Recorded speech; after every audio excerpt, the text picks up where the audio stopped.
Okay. The humility of Bali Maharaj, reciprocation from Lord Vamana Dev. That's our topic for this final class this evening. And of course, it's the Sunday program class for the Naperville Temple. From the morning class, something that I wanted to mention that I didn't is shown on your screen here. Before Shukadeva Goswami appeared, which is showing on the screen in the image, when Maharaj Parikshit was making his request of the assembled sages for instructions, he also asked for this particular benediction. There's three things. I pray that if I should again take my birth in the material world, I will have complete attachment to the unlimited Lord Krishna, association with his devotees, and friendly relation with all living beings, the Lord, his devotees, and everybody else. Attachment, complete attachment to Krishna, association with the devotees of Krishna, and friendly relations with all living entities. Now there's a very similar set of three requests. This came from the florist when Krishna entered Vrindavan, he entered Mathura, and he is received by the florist. I meant to mention it this morning also.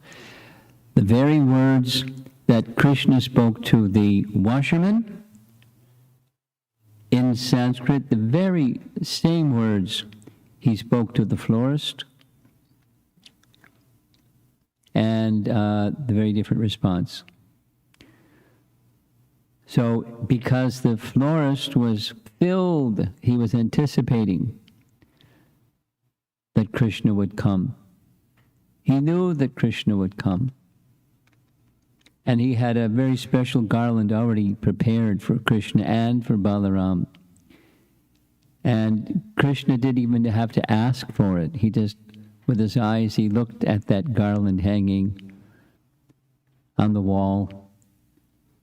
And the florist knew, and he was very happy. He, with great devotion, simple thing, he gave a garland to Krishna. And Krishna said, your devotion has pleased me so much. I wish that you would take benedictions, plural. And the verse says, Sudama chose, same three things, unshakable devotion for Krishna, the Supreme Soul of all existence, friendship with his devotees, and transcendental compassion for all living beings.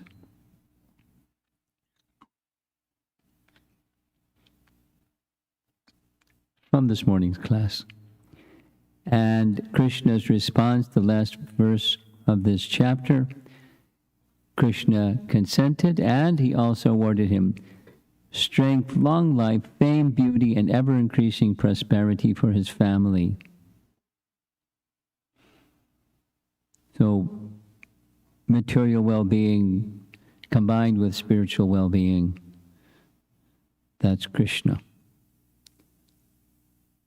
Now, back to this evening's topic, humility of Bali Maharaj. We'll start the evening discussion from something that comes before, well before Bali appears in the Srimad Bhagavatam. And the place that we'll start from is the churning of the milk ocean. It's an old painting. You know who is the demons? They're on the left side. And the devatas are on the right side. The demons they didn't want to hold the tail, So instead they wanted the head, but the head had fire coming out. And there's Lord Vishnu sitting on top of the churning rod, the mountain. And down below there's Kurma. And so many things were generated, as you see, Aicha Shrava, and anyway, there's so many things. The Surabhi came, Lakshmi came, Airavata came, so many things, nice things came. But of the so many nice things that came, what was a particular interest for the demons was the nectar that would bring not exactly eternality, but longevity. And when they received that nectar, the personality of Godhead in his form of Mohini Murti, or her form, requested the demons to give her the pot of nectar, and she would distribute it. And somehow they agreed. They were very attracted by her feminine charms. Another interesting painting. And there she is, while they're reaching out to get some, she's already passing it over to the demigods. But as she was passing it out to the demigods, one of the demons named the Rahu sat in the line and started drinking, and then she realized and cut off his head with her Sudarshan chakra. So there you see the head of Rahu floating in the air, and so that's the Rahu planet in the heavenly realm. And so the Devas now had all the nectar. And now the demons were very displeased. They became intolerant that the demigods had the nectar and they were deprived of the nectar. And so they began a big, big battle against the demigods. Because remember, that's this churning of the milk ocean is where the whole thing started. The demons were already powerful. And the advice was create a truce by churning the milk ocean, etc. So a big, big battle ensued. The battle took place on the beach of the milk ocean. And it became very furious. You see Airavata flying in the sky, and you see other demigods with their vehicles flying around in the sky. And the demons here and there. It's a big, intense battle scene. And Lord Vishnu became involved. And Lord Vishnu personally did combat with Kalanemi, and many other demons. All the other demons were killed by Vishnu. However, Shukracharya, the spiritual master of the demons, brought them back to life. So Vishnu killed them again. Now let's give some chronology. Kalanemi was the previous life of whom? Kamsa. And so the Bali was amongst the demons who were killed. Or there's versions that say he was killed and versions that he was just laid unconscious. But in either case, Shukracharya restored Bali's vitality, and as a result, Bali, so this is Bali, our topic is about Bali, this is some of the background of how he became indebted to Shukracharya. Now, Bali is in the dynasty, or the lineage, of Daityas. Just as his grandfather Prahlad was the son of Hiranyakashipu, it's the Daitya dynasty, sons of Diti, are the Daityas. So, Prahlad, Virochana, Bali. So Shukracharya is his guru, or the guru of the demons, and he became very dedicated and appreciative of restoring his life. And Shukracharya saw the prowess of Bali, so he, along with the other descendants of Bhrigu, they engaged Bali in 100 Ashvamedha Yagyas. Somehow that number 100 seems to be important. It's the same number that Indra did. And when Prithu was approaching 100, then Indra stole the horse. Anyway, but he did 100 Ashvamedha Yagyas, which means, very, very powerful. Whatever power, he's now practically invincible. Now, Shukracharya knows how to do all these Karmakanda rituals. And he came up with another one. And the other one, according to the Bhagavatam, is the Vishvajit Yagya. So, Vishva means universe, and Jitta means to conquer. And so it was a yagya by which he could conquer the universe. They were really going for it, Shukracharya and his assistants, so that Bali could be on top. And while the yagya was being performed, miraculously from the fire arose a chariot with fine horses, a flag, a bow, armor, and 2 quivers of arrows for him to conquer the universe. And attending the yagya was his grandfather. Prahlad Maharaj gave Bali an eternal garland of flowers. Now, by this time, he's connected to the spiritual realm. He's a Vaikuntha Vasi personality, so he somehow had this eternal garland of flowers. And Shukracharya gave him a conch shell. So he's these 100 Ashvamedha Yagyas, the Vishvajit Yagya, and so many weapons and benedictions, and now he's ready to regain or restore combat with the demigods. Remember, they've been defeated by Vishnu's intervention. The demons had been defeated. Now, with Bali becoming so powerful,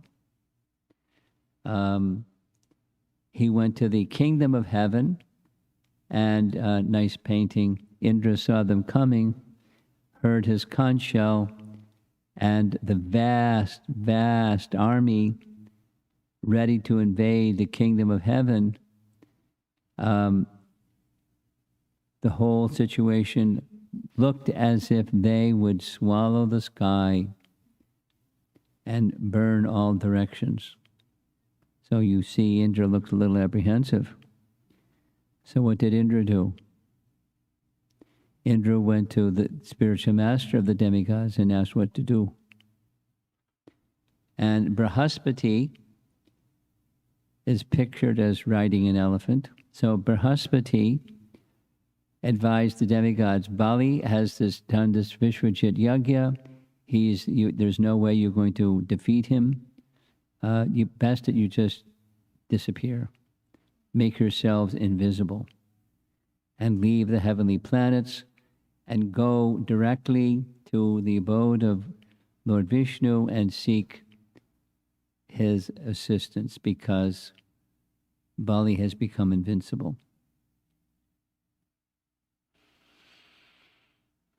So that's what they did. They just, doesn't say, what mystic power they used, but they just, poof, they became invisible. There was no big battle. They just became invisible and left.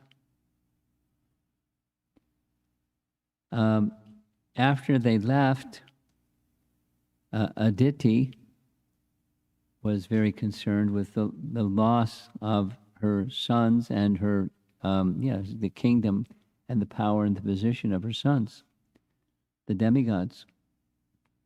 particularly Indra. So she asked her husband what to do. He made a recommendation that she, Aditi, perform a particular yagya or austerity, payovrata yagya, and a certain fasting and this and that for some period of time. He described to her precisely how to do it. She did it, and very, very effectively, the personality of Godhead himself in his four-armed form appeared. And she made her request that, please help regain the kingdom of Indra and the other demigods. And he agreed. He would appear as her son. And sure enough, he did. And so after some time, during this present Vaivasvata Manu period, he appeared as Vamana. And nice painting of Kashyapa and Aditi and their attendants. Here's a nice close-up, very detailed painting, very nicely done. And now, how's a little dwarf Brahmin boy supposed to take care of the powerful Bali Maharaja who's invincible? Well, it was done, as we know. He made his way on the occasion of a yagya, one of the yagyas that Bali Maharaj was overseeing and being conducted by Shukracharya. And there's a nice description of his appearance, the clothes that he wore, the water pot, the articles in his hand, this special umbrella. And there's many nice paintings. He was darkish in complexion. Pretty fancy umbrella. And he made his way to the place where this yagya was being conducted. And a very nice description, very beautiful description. When he came to the place where the yagya was being performed, it was as if another sun was rising in the morning, because he was very effulgent, so effulgent that Bali couldn't help but see because like another sun rising on the horizon. And as he approached, he could understand this is not an ordinary person. He didn't understand it was the personality of Godhead, but Shukracharya could understand. And so we know what happened. What happened? Bali received the young dwarf Brahmin very nicely, because he's remember, Bali has like this interesting role. He's in the Daitya dynasty, but at the same time he's a great devotee. In fact, he's one of our 12 Mahajans, a great authority, a great devotee. But he's in the service of the Daityas. But he knows culture, so as soon as this Brahmin boy came, immediately he welcomed him. Now, many of the paintings show this etiquette from a water pot. Water was offered to his hands. Now, it doesn't show he washed his feet, but it shows his offering water to his hands for washing. Looks like behind him, that's Shukracharya. Another nice line drawing. Bali greeting Vamana. He was given a special seat, and Bali Maharaj offered his words of appreciation.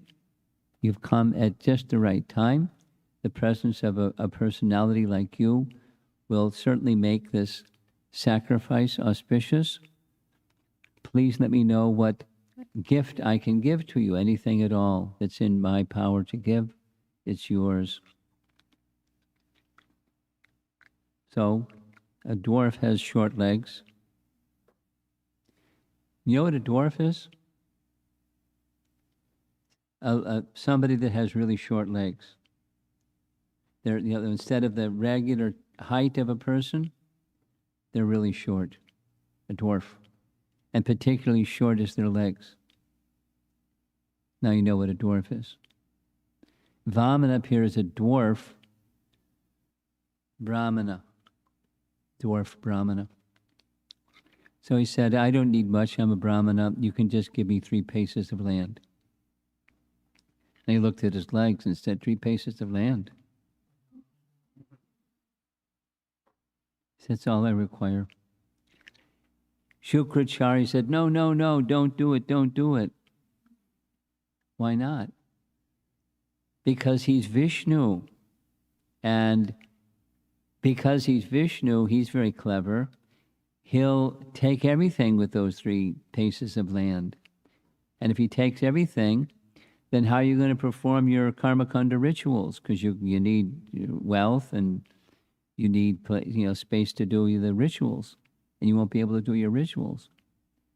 And you won't be able to become spiritually powerful and elevated. And worst of all, I won't get any dakshin. I'll be unemployed. He didn't say that, but that was the implied. And he even gave a clever solution. When you said, because you said already, of course kings don't break their word, but you said already, yes, but you didn't say Om, along with saying yes. So since you didn't say Om, you can take it back. You don't have to do it. And as we know, Bali violated that instruction. Now, there's different ways of looking at why the next problem happened, because he violated what his spiritual master said. Is that why it happened, that Lord Vamana took everything from him? Or that he violated what his spiritual master said was the right thing to do because he, Bali, knew the scriptures. He had studied the scriptures. And the scriptures are very clear. You offer everything to Vishnu. And if he's Vishnu, you're saying don't offer everything to Vishnu, then I'm not going to follow that kind of instruction because it's against the Vedic codes. So he did the right thing. And there's another BBT painting showing Bali holding that urn, because that's what he was using for washing the hands of Vamana. There's Shukracharya, very disturbed. No!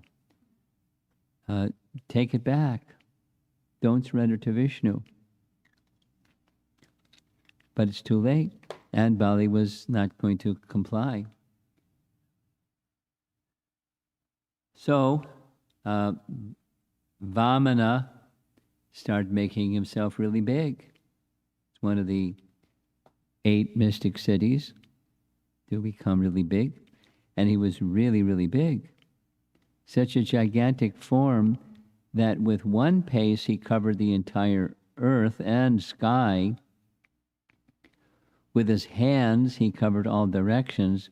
With his 2nd step, he covered all the upper planetary systems. And he poked a hole through the covering of the universe, even above Brahmaloka. Brahmaloka is the topmost planet, right? So even above Brahmaloka, that's where the covering of the universe. And he kicked a hole in the covering of the universe. Wow, it was really big. How big was this little dwarf Brahmin? He was as big can be. There's a nice painting. Here's a very well-preserved deity.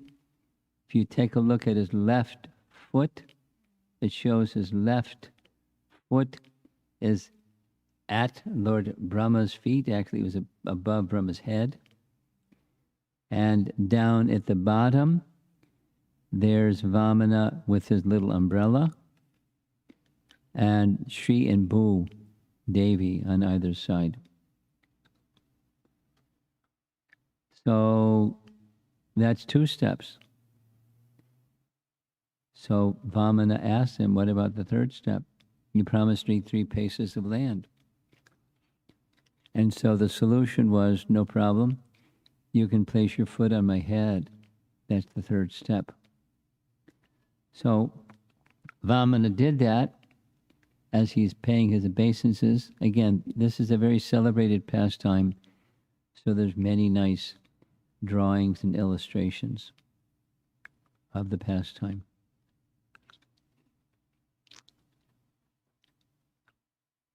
And after he placed his foot on his head, then said, well, that's not the 3rd pace of land. You promised me 3 paces of land. And because you made a promise that you didn't fulfill, you're to be punished. So, and now that the whole universe is mine, and I've taken it from you because you offered it to me, I'm going to tie you up. I'm going to bind you with ropes because he's the emperor now. He took over the kingdom from Bali. And he had him tied up in this, criminal-like fashion. In the painting, it shows his grandfather, Prahlad, came to see the situation. And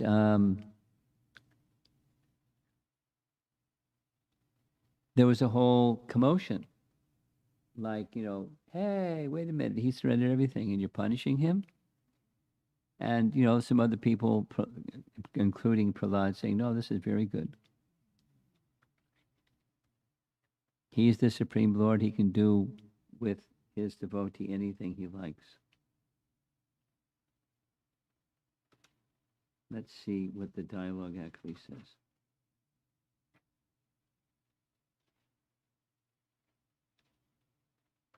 Being falsely proud of your possessions, you promised to give me land, but you could not fulfill your promise. Therefore, because your promise was false, you must live for a few years in hellish life. Far from being elevated to the heavenly planets or fulfilling one's desires, one who does not properly give a beggar what he has promised falls to a hellish condition of life.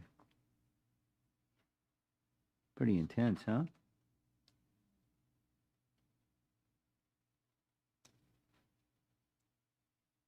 Bali says, I do not fear being deprived of all my possessions, living in a hellish life, being arrested for poverty by the ropes of Varuna, or being punished by you, as much as I fear defamation.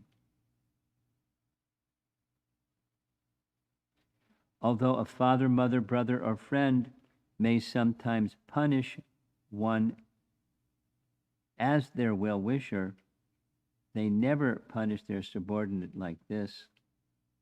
Because you are the most worshipable Lord, I regard the punishment you have given me as most exalted.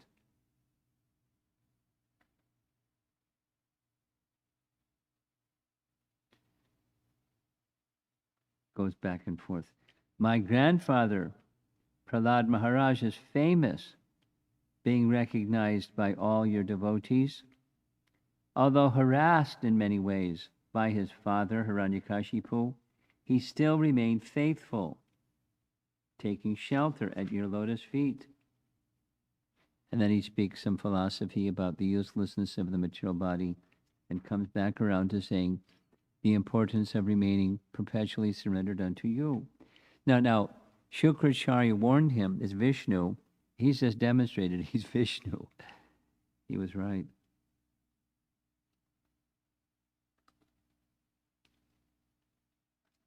Only by providence have I been forcibly brought under your lotus feet and deprived of all my opulence. Because of the illusion created by temporary opulence, people in general who live under material conditions, facing accidental death at every moment, do not understand that this life is temporary. Only by providence have I been saved from that condition. So Prahlad spoke similarly.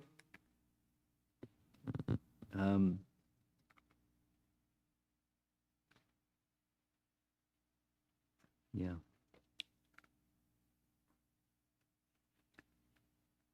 But Bali Maharaja's chaste wife, afraid and aggrieved at seeing her husband arrested, immediately offered obeisances to Lord Vamana Dev. She folded her hands and spoke. Gives her name here, Vindhyavali. And she's addressing him as Lord Vishnu. Lord Brahma speaks. I mean, there's a lot of commotion going on about what was done, what shouldn't be done. And then Vamana speaks after all of that commotion. My dear Lord Brahma, because of material opulence, a foolish person becomes dull-witted and mad. Thus he has no respect for anyone within the three worlds and defies even my authority. To such a person, I show special favor by first taking away all his possessions. While rotating in the cycle of birth and death again and again in different species, because of his own fruitive activities, the dependent living entity by good fortune may happen to become a human being. This human birth obtained is very rare. This is somehow not the right chapter. 23, there we go.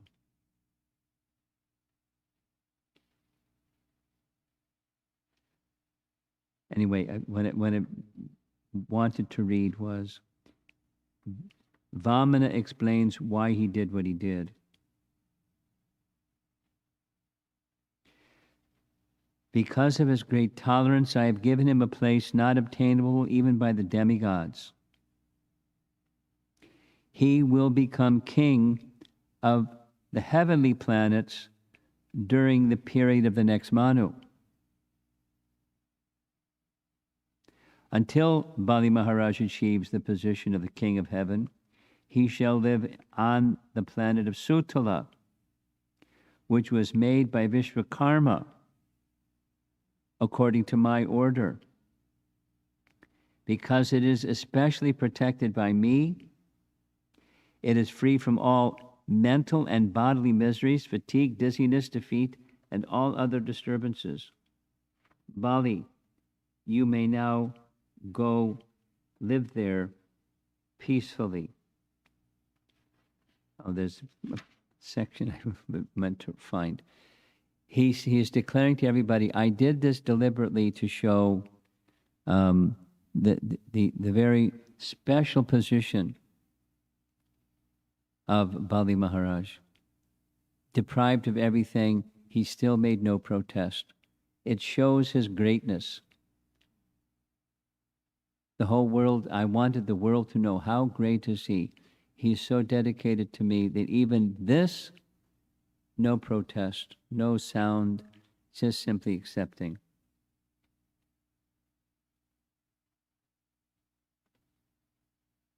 Oh, Bali Maharaj, you may now go to the planet Sutala, which is desired even by the demigods. Live there peacefully, surrounded by your friends and relatives. All good fortune to you. On the planet Sutala, not even the predominating deities of other planets, what to speak of ordinary people, will be able to conquer you. As far as the demons are concerned, If they transgress your rule, my disc will kill them. Oh, great hero, I shall always be with you and give you protection in all respects, along with your associates and paraphernalia. Moreover, you will always be able to see me there, because there you will see my supreme prowess, your materialistic ideas and anxieties that have arisen from your association with the demons and Danavas will immediately be vanquished.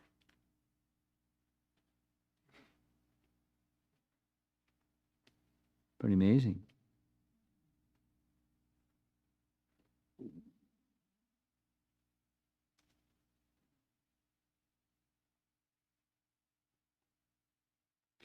So Bali Maharaj, with tears in his eyes, is offering prayers. There's some texts that are missing.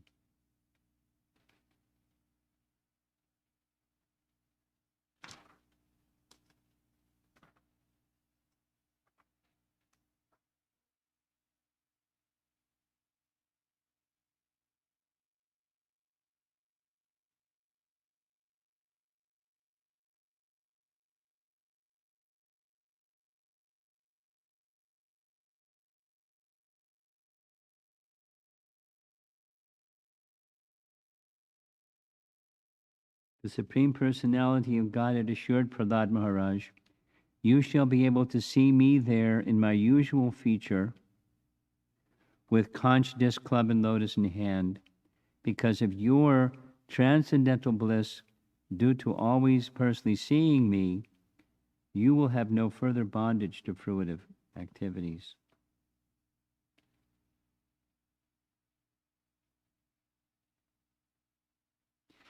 So he's going to protect him.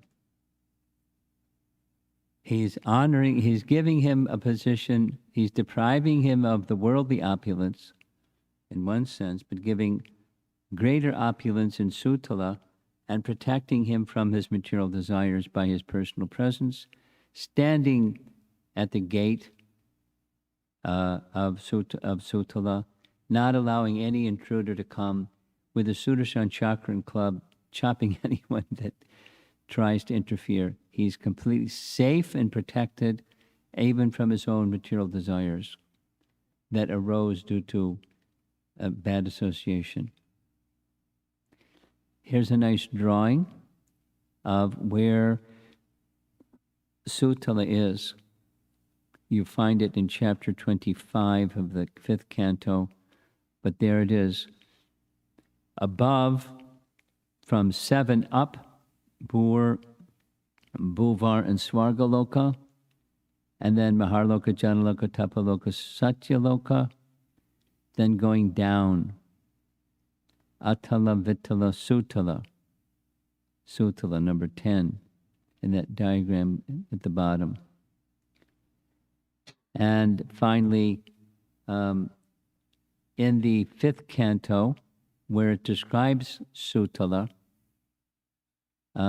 it's stated there, Vamana stayed at the gate of Bali in Sutala. Once Ravana tried to have combat with Bali, Vamana kicked Ravana with his toe and sent him flying 80,000 miles away. 80,000 miles away. So we did a little math. What's the circumference of the Earth planet? Anybody know? Circumference of the Earth planet. It's a much smaller number than 80,000. That's the circumference all the way around. Forget the number. Something thousands. Look it up and see if Google Guru knows. But you know, it's a big. He kicked him into outer space.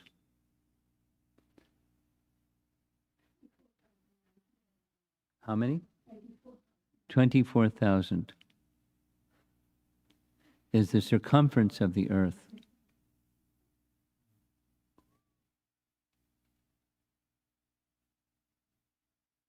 80,000 miles. Phew. And that's just his toe. And Ravana was big and powerful. He so it looked like Bali surrendered everything, and look how he's being treated. He's being treated like a criminal. And there's different versions. One version says the daughter, the other says the wife of Bali disliked what he did, and later she became Putana. But so there was a lot of concern about surrendering everything. Shukracharya had been violated. Gosh, let me see if I.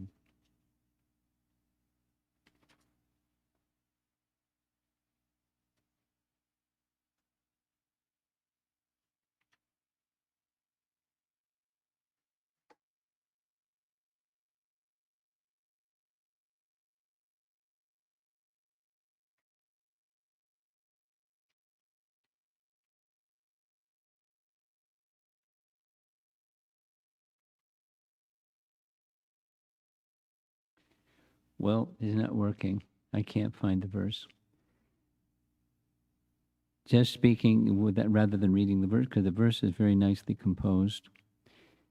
Vamana fulfilled, in the form of Vamana, he fulfilled the request of Aditi to restore the kingdom of Indra back to Indra. So that happens in the beginning of the next chapter. And he's showing the far more elevated than Indra is the character of Bali. Bali is one of the 12 Mahajans, and Indra certainly isn't.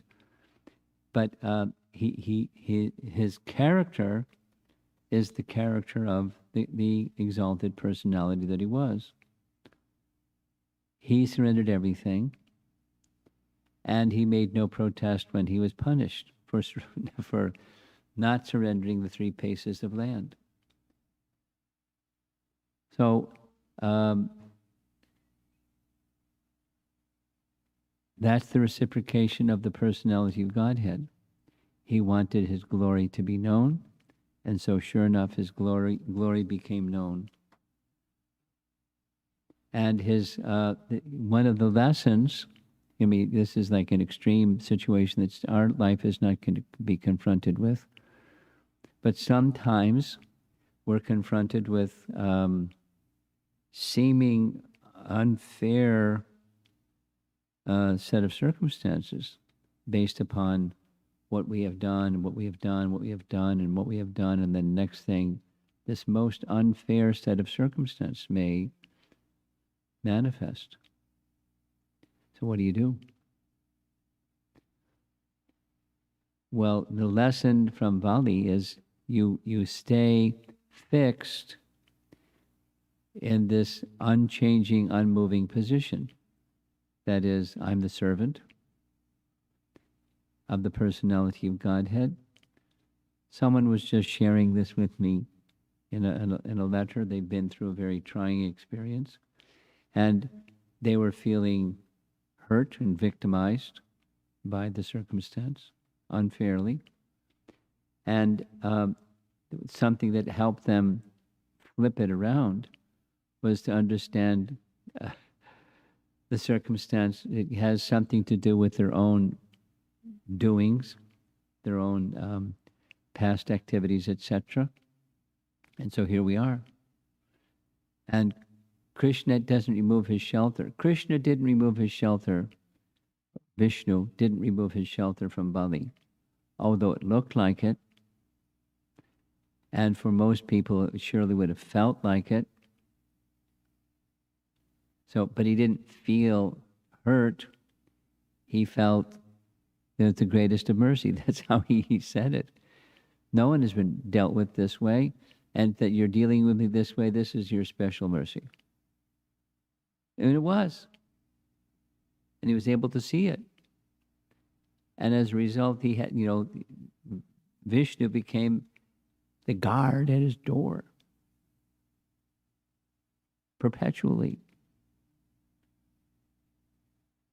No, if demigods would come, if demons would come, if anybody would come and try to disturb him, finished. Ravana would come, finished.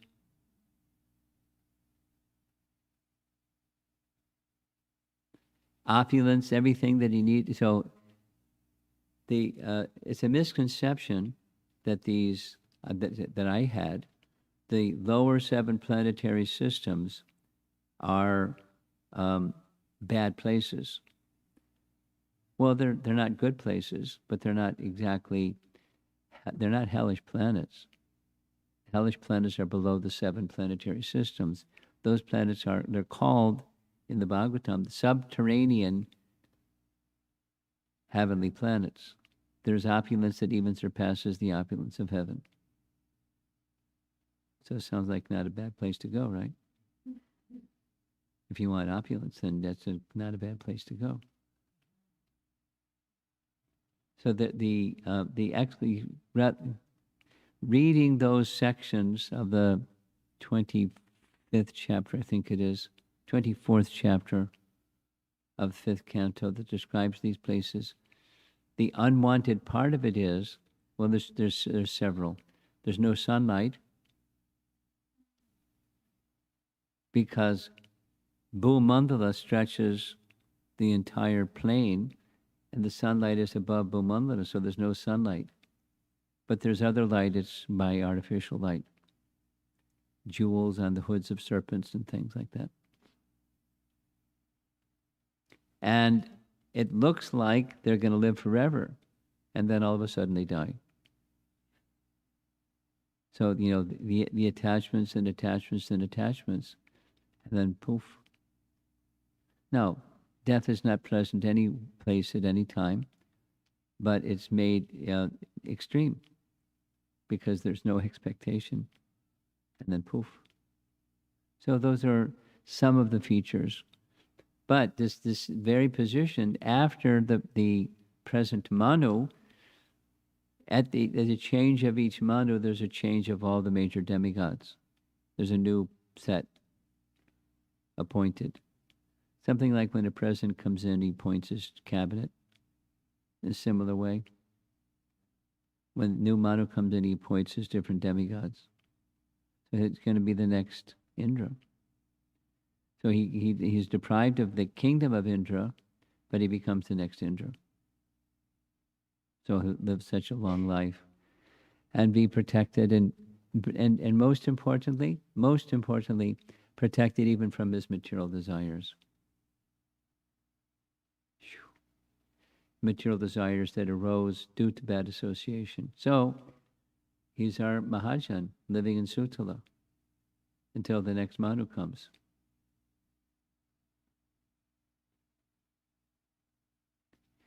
So that's the topic for the humility of Bali Maharaj. Humility means he's fixed in devotional service.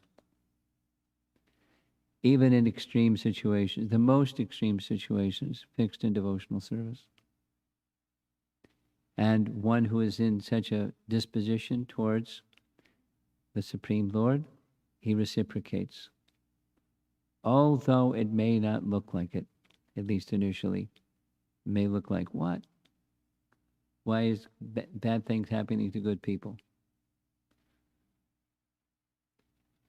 For the Lord's protection is always there when one is faithful and always inclined to be in service. That's Bali Maharaj, pure devotee. So let's see if there's some discussion. Going for 40 minutes, 40 minutes.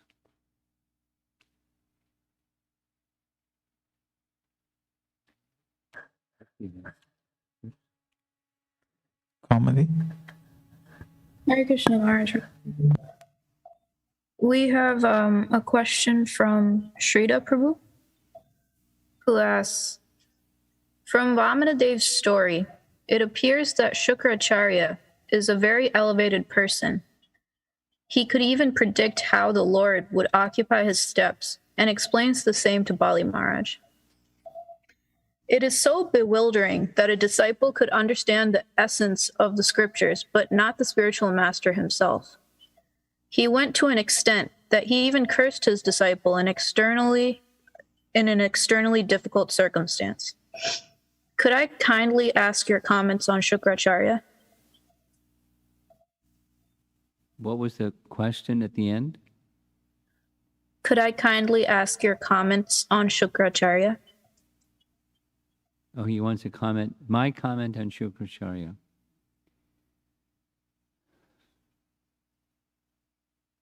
Yes, Marge, sorry. He's, well, taking Prabhupada's very simple formula of how do we tell who's a devotee and who's a demon. And if they accept Vishnu or Krishna, they're a devotee. If not, they're a demon. So he's very knowledgeable and very this and very that. They bring people back to life, and he has mystic powers, and he's not an ordinary fellow. He's the spiritual master of the demons, but he's opposed to Vishnu. So he can do wonderful things by worldly estimation, but he's opposed to Vishnu, and he's guiding those that are opposed to Vishnu.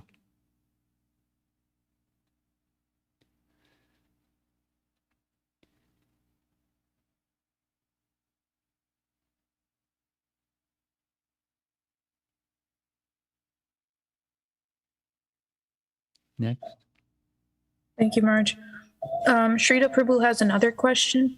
He's asking, is it the right understanding that it is the mercy of the Lord upon Bali Maharaj that he even considered outer space to put his second step, although it is generally not considered a pace of land? Well, there's the covering. It's the covering of the universe is one of the coverings of the universe is Earth, but it's indicative of he is the proprietor of everything. Now, Bali wasn't the proprietor of everything. He had taken over the heavenly realm, but not the other upper realms. But Vamana was, taking over everything because he's the proprietor of everything.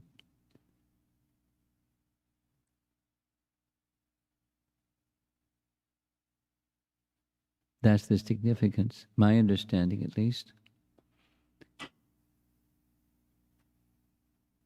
Anything else? Yes, Marge, we have one more question. This question is from Subhadra. She's asking, it's a two-parter. Putana, in her last life, was a descendant of Prahlad Maharaj. Yes. Yet, Krishna killed her. How is this possible? That question came up well, she was inimical. I mean, I'm not sure what the nature of the question is. Being a descendant of Prahlad because Lord Nrsingadev promised he wouldn't kill any descendants, is that what the question is? I believe so, Maharaj. You believe Waiting so? for... Well, the answer to that one, there's two answers. The easier one is when descendant generally refers to male members of a family. Descendants generally refer to male members of a family. So it wasn't a violation of his promise to Prahlad.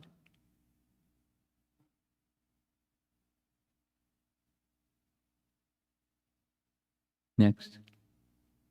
The second part of that question, Maharaj, was, and if Krishna killed Putana personally, why didn't he kill Dhenukasura personally?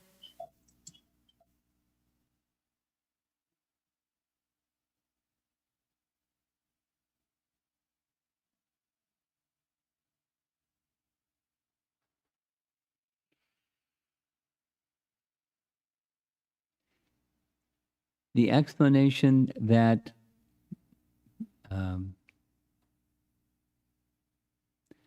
Bhaktivinoda Thakur offers is that there are two demons that the two demons that Balaram killed are very special, represent very special features that one requires personal endeavor as to deal with the unwanted features of devotional life. There's personal endeavor that must be made that then become empowered by Balaram to address removing of unwanted things. And so that's the reason that Bhaktivinoda Thakur gives. Krishna didn't kill. Balaram killed because these two demons that Balaram killed represent features of a sadhaka's life that they must personally pay special attention to. That's his explanation. And then Balaram gives the strength to deal with it, unwanted things.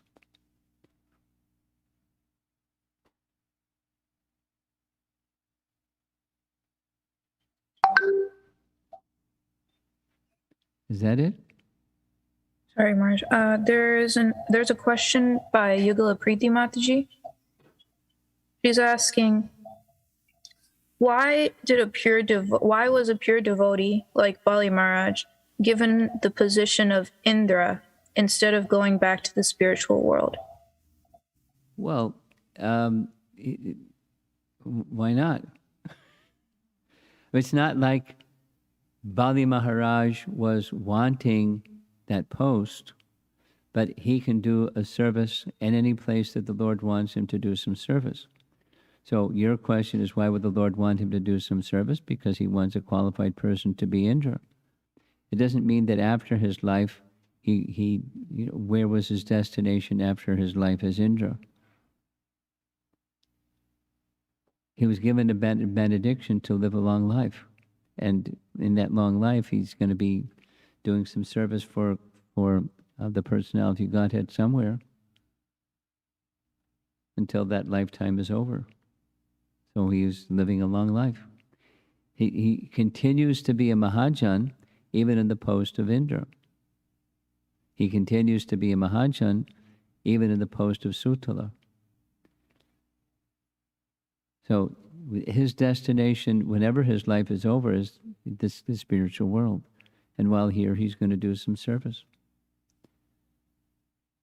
according to the Lord's indication. In short, he probably went back to Godhead after whenever he will leave his life, leave this body. Anything else? Marge, there's 3 more questions. Ooh. Should I? Go ahead. Yes. This one is from Atulya Mataji. She's asking, sometimes it puzzles me that the same person is viewed subjectively by different devotees. For one person, that person is very humble, but for another person, and they could view the same person as the opposite of being humble or difficult. If that one person is humble in nature, how is it that different people have different perceptions of that person? How should that one person maintain their mood and individuality, even though multiple people subjectively view that person differently? Well, they're totally disconnected. The person that has nature X lives according to nature X. Knowing that different persons are going to view their nature other than X, and some people will view their nature as X, and that's okay because that's the way it is. We're individuals, we have different perceptions of the same thing. So that's how you maintain it. You just be true to what your nature is, and then you act accordingly.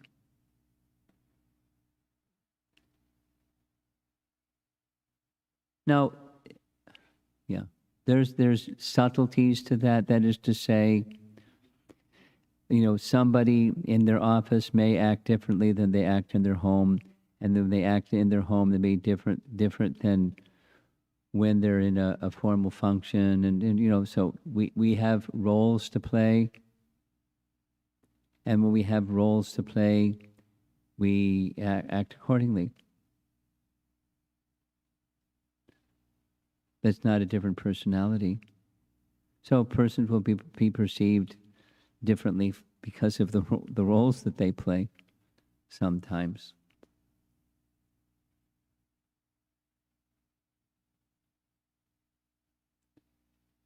And why is it like that? Just modes of nature. Different persons have different perceptions because of different relationships.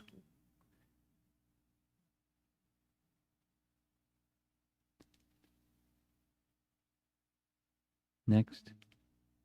Thank you, Maharaj.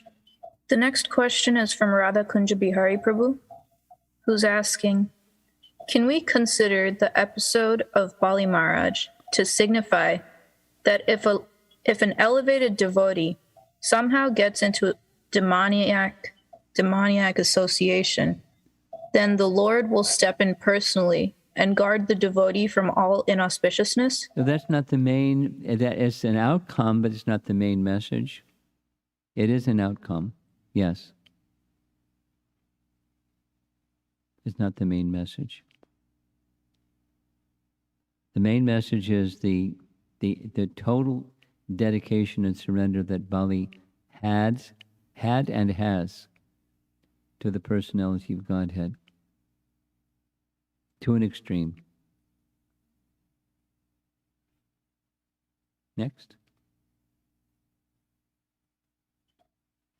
The next question is from Paramananda Prabhu, who asks, Aditi prayed to Krishna per the instruction of Kashyapa Muni for material results of returning to the heavenly kingdom for her sons and vanquishing of the enemy of her sons.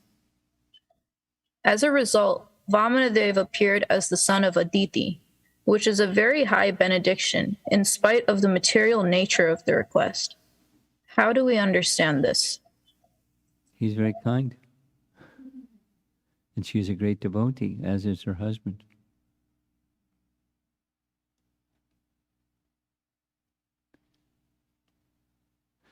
I mean, she's not a resident of Vrindavan. She's a mother of demigods. So that tells you something about the condition of heart, doesn't it?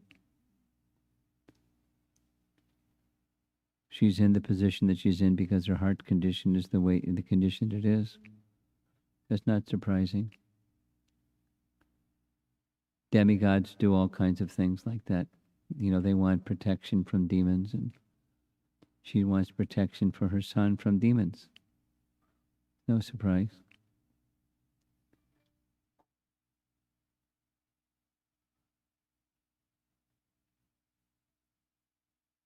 Anything more? Yes, Maharaj, we have 3 more questions. Ooh. Okay. This next question is from Ritu Mataji, who asks, Bali Maharaj could clearly see this as a great mercy of the Lord. Are we to understand that every experience we go through is a mercy of the Lord as it brings us closer to the Lord? The opportunity to see all things like that is there. Now, I'm thinking, a nice verse, this is, the answer to your question has to do, the answer is yes, if you're a devotee. A very nice verse in Brahma Samhita says, yes, Twindra Gopam Atavendra Mahosva Karma, etc., that for those who are not devotees, from the topmost Indra to the Indra Gopa germ, it's the exchange is meeting or delivering the karma of that living entity. And then separate category is those who are devotees. Then the answer with the other devotees, the answer is yes. The yes answer is the Lord interacts with the devotees in such a way that the very root cause of their material existence, namely ignorance and evil desires, are taken away. And that's mercy. So one can look at getting one's karma as mercy, or you can look at it as a punishment. So we're reaping the result of our own misdeeds. You can call that mercy or punishment. For sure, for the devotees, it's mercy. Although it may not look like that because, things are being taken away. When those things that are being taken away are contaminations. One may go, ouch, you took that away? That was my favorite contamination.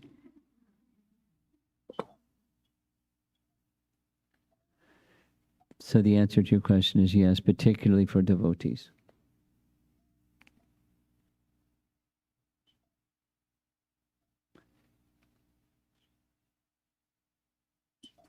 The next question, Maharaj, is from Rangamata. I want to say something more. I'm going to be narrating a story about Saint Francis of Assisi, and is specific to gratitude. And the story that is told about him says, in an extreme sense, that the hand of the Lord and the kindness of the Lord is there, and he's feeling joy, not just gratitude. He's feeling joy when those things that are meant for feeling the Lord's presence come in the form of some misfortune. He feels joy. I'll send that to you. It's a very nice story. Go ahead, next question. Sorry, Maharaj. The next question is from Rangamataji, who asks, why didn't Aditi receive self-realization like Dhruva Maharaj with a personal darshan of Vishnu, as she was also advised to worship Vishnu? Rather, she asked for material desire fulfillment. Because the Lord reciprocates and he doesn't interfere.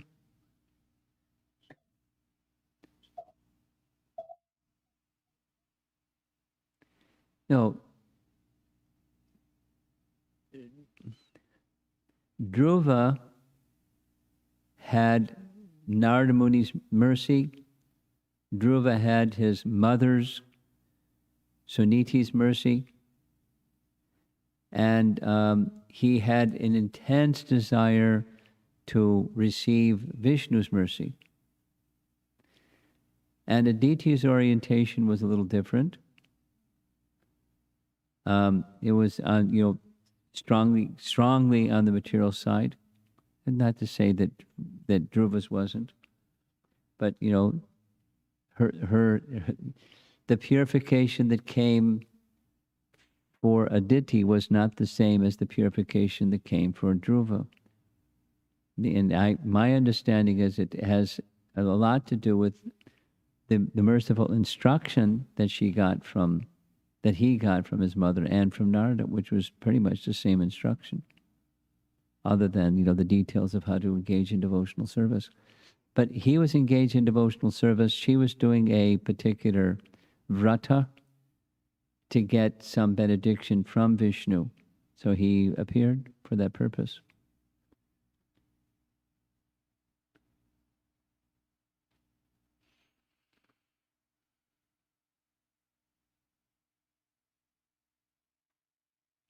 Next. Thank you, Maharaj. The next question is from Yolanda Mataji. She asks, can statements such as seeing faults in ourselves and it's due to our own past misdeeds lead to self-blaming, even in situations where one is in reality treated unfairly by others? Well,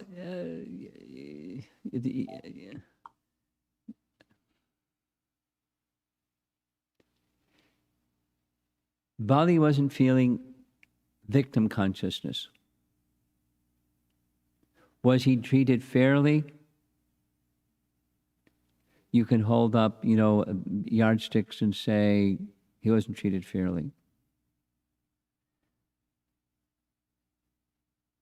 But what was happening, from what Prahlad says and what Vamana says, he was being freed from his attachments, which is that same statement as that Yastvindra Gopamata Vendra Baho Swakarma verse from Brahma Samhita. It was kindness. It wasn't harshness. I mean, it wasn't, what was the word that you used? What was the word that she used? Unfairly? Yes, Maharaj. Unfairly. I mean, from material point of view, yes, and from a spiritual point of view, no. The question that you're asking has everything to do with our topic, the topic of spiritual humility. So, spiritual hurt or material hurt. The material hurt is there, but the spiritual benefit, and similar to Ritu's question about seeing the mercy of Krishna in all circumstances. So that's not the humility of a Vaishnava is not hurtful to them. It's they're provided protection, as was Bali, protected externally and internally.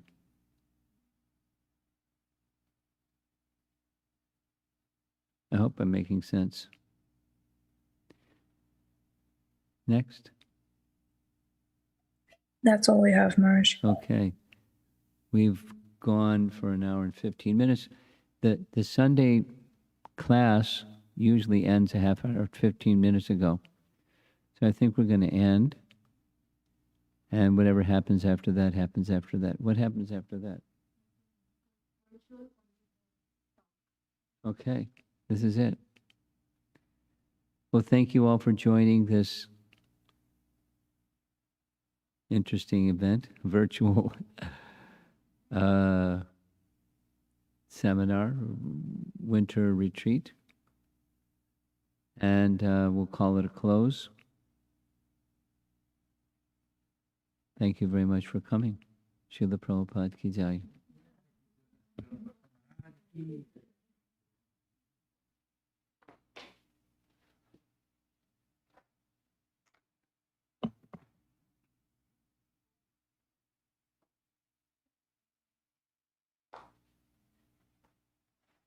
Recording stopped.